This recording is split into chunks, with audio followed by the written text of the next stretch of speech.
ഒരിക്കലുമില്ല. കോഴിക്കോട് ഇടതുപക്ഷ ജനാധിപത്യ മുന്നണി വലിയ വിജയം നേടുമെന്ന് ഉറച്ചു പ്രതീക്ഷിച്ചിരുന്ന ജില്ലയാണ്. പ്രത്യേകിച്ചും കോഴിക്കോട് കോർപ്പറേഷൻ, ജില്ലാ പഞ്ചായത്ത്, ഇതൊക്കെ വെറുതെ ഒരു പറച്ചിലെന്നതിനേക്കാൾ അപ്പുറത്ത് വളരെ ആത്മവിശ്വാസത്തോടു കൂടി ഈ തെരഞ്ഞെടുപ്പിനെ നേരിടാൻ കഴിയുന്ന ഇടപെടലുകൾ സംഘടനാപരമായും രാഷ്ട്രീയമായും ഞങ്ങളുടെ ഭാഗത്ത് നടത്തിയിരുന്നു.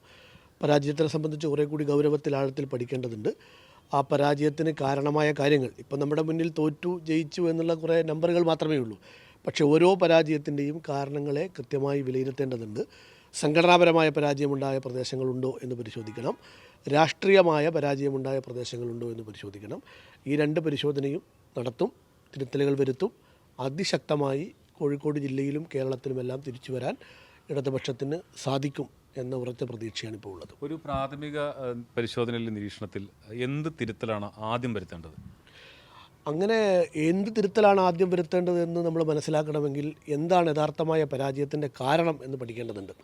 ഞാൻ നേരത്തെ പറഞ്ഞല്ലോ, പരാജയത്തിന് രണ്ട് തരം കാരണങ്ങളുണ്ടാവാം. സംഘടനാപരമായ പോരായ്മകൾ കൊണ്ട് പരാജയപ്പെട്ടു പോയ സീറ്റുകൾ, അത് തിരഞ്ഞെടുപ്പിൻ്റെ ഒരുക്കങ്ങൾ, സ്ഥാനാർത്ഥി നിർണയം, സ്ഥാനാർത്ഥിയുടെ ജനങ്ങളുമായിട്ടുള്ള ഇടപെടൽ, ജനങ്ങൾക്കിടയിൽ സ്ഥാനാർത്ഥി സ്വീകാര്യനായിരുന്നുള്ള കാര്യം, ആ സ്വീകാര്യനാണെങ്കിലും ആ സ്ഥാനാർത്ഥിയെ കൂടുതൽ ജനങ്ങളിലേക്ക് എത്തിക്കാൻ സംഘടനാപരമായി സാധിച്ചിട്ടുണ്ടോ എന്നുള്ള കാര്യം. ഇപ്പം ചിലപ്പോഴൊക്കെ നമ്മൾ പറയാറുണ്ട്, ചില തിരഞ്ഞെടുപ്പ് കഴിഞ്ഞാൽ പറയും സ്ലിപ്പ് കൊടുക്കാൻ വിട്ടുപോയ വീടുകളുണ്ടായിരുന്നു, അല്ലെങ്കിൽ സ്ഥാനാർത്ഥിയുടെ അഭ്യർത്ഥന എത്തിക്കാൻ കഴിയാതെ പോയ വീടുകളുണ്ടായിരുന്നു. അത് സംഘടനാപരമായ ഒരു പരാജയത്തിൻ്റെ പേരിലുണ്ടാവുന്ന സ്ഥാനാർത്ഥിയുടെ അല്ലെങ്കിൽ മുന്നണിയുടെ പരാജയമാണ്. രണ്ടാമത്തേത് രാഷ്ട്രീയമായിട്ടാണ്. ഇപ്പോൾ നമ്മൾ ഉയർത്തിയ മുദ്രാവാക്യത്തിനോടാണോ ആളുകൾ കൂടുതൽ ആകൃഷ്ടരായത്, അല്ലെങ്കിൽ ഇവിടെ കോൺഗ്രസും BJPയും എല്ലാം പറഞ്ഞ കാര്യങ്ങളോടാണോ? ആ കാര്യം കൂടി പരിശോധിക്കണം. അപ്പോൾ പ്രാഥമികമായി പെട്ടെന്ന് ഒരു ഉത്തരം പറയാൻ കഴിയുന്നതല്ല പരാജയത്തിൻ്റെ കാരണം. ആ കാരണത്തിനെക്കുറിച്ച് കുറേ ഗൗരവത്തിൽ ആലോചിക്കണം. ഇപ്പോൾ ചിലയിടങ്ങളിൽ സംഘടനാപരമായ വീഴ്ചകൾ കൊണ്ട് പരാജയമുണ്ടായി എന്ന് നമുക്കിപ്പോൾ ചില ഇടങ്ങളിൽ നിന്നുള്ള വിവരങ്ങൾ വരുമ്പോൾ നമുക്ക് മനസ്സിലാവുന്നു.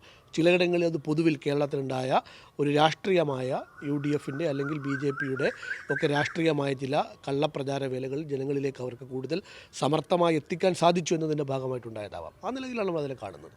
ഈ സംസ്ഥാന സർക്കാരിൻ്റെ വിലയിരുത്തലാകും എന്നൊക്കെ പറഞ്ഞിട്ടുണ്ട്. അതായത് സംസ്ഥാന സർക്കാരിൻ്റെ നേരിട്ടുള്ള വിലയിരുത്തൽ അല്ലെങ്കിൽ പോലും ഇതിനെ പരോക്ഷമായി അങ്ങനെയാണ് പറയുന്നത്. ഈ പല ആളുകളോട് നമ്മൾ സംസാരിക്കുമ്പോൾ പറയാം ഈ മന്ത്രിമാരുടെ പെരുമാറ്റം, ഇതൊക്കെ ചെറിയ ചെറിയ കാര്യങ്ങളായിരിക്കാം. അപ്പം അത്തരം വിമർശനങ്ങളൊക്കെ ഇനി വളരെ ഗൗരവത്തിലെടുക്കണം എന്ന് തോന്നാറ്. എപ്പോഴും കമ്മ്യൂണിസ്റ്റ് പാർട്ടികൾ പറയാറുള്ളത് വളരെ വിനയത്തോടു കൂടിയും ധാർഷ്ട്യമൊക്കെ ഒഴിവാക്കിയിട്ടൊക്കെ പെരുമാറണം എന്നൊക്കെയാണ് പറയുക. അത്തരം ആളുകൾ പറയുമ്പം അതിനെ കുറച്ചുകൂടി പോസിറ്റീവായിട്ട് കാണണമെന്നില്ലേ? അങ്ങനെ വ്യക്തിപരമായ ഏതെങ്കിലും ഒരാളിൻ്റെ അല്ലെങ്കിൽ ഒരു കൂട്ടം ആളുകളുടെ ഒരു പെരുമാറ്റത്തിൻ്റെ പ്രശ്നം കൊണ്ടൊരു പരാജയം ഉണ്ടായി എന്നൊന്നും ഞാനിപ്പോൾ കരുതുന്നില്ല. ഒരു വ്യക്തിയുടെ ഞാൻ പറഞ്ഞത് വ്യക്തിപരമായി ഇപ്പോൾ മന്ത്രിമാരുടെ പെരുമാറ്റം, അതാണ് ഞാൻ വ്യക്തി എന്ന് ഉദ്ദേശിച്ചത്. മന്ത്രിമാരുടെ പെരുമാറ്റം ഇപ്പോൾ നിങ്ങൾ പറഞ്ഞതുകൊണ്ടാണ്. അപ്പോൾ ഒരിക്കലും അങ്ങനെ ഏതെങ്കിലും ഒരു പ്രശ്നം കേരളത്തിലെ ഇടതുപക്ഷത്തിനെ ആകെ ഉലക്കുന്ന രൂപത്തിൽ ഈ തെരഞ്ഞെടുപ്പ് കാലത്ത് എവിടെയും ഒരു സംഭാഷണമായോ ഒരു ചർച്ചയായോ ഒരു സംവാദമായോ ഒന്നും വന്നിട്ടില്ല. ഞങ്ങൾ ഈ കേരളത്തിലെ ജനങ്ങളോട് പറഞ്ഞത് വികസനത്തിൻ്റെ രാഷ്ട്രീയമാണ്. കേരളത്തിൽ അടിമുടി ഉണ്ടായ വലിയ മാറ്റം, അതേതർത്ഥത്തിലും എല്ലാ ആളുകൾക്കും തൊട്ടറിയാൻ കഴിയുന്ന വലിയ മാറ്റങ്ങൾ കഴിഞ്ഞ 10 വർഷക്കാലം കൊണ്ട് കേരളത്തിലുണ്ടായി.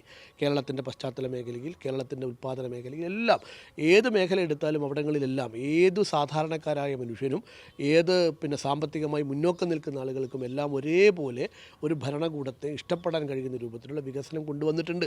അതിലൊന്നും തർക്കമില്ല. ആ കാര്യങ്ങളൊക്കെ നിലനിൽക്കുകയാണ്. അത് വീണ്ടും ഞങ്ങൾ ആവർത്തിച്ച് പറഞ്ഞുകൊണ്ടേയിരിക്കും.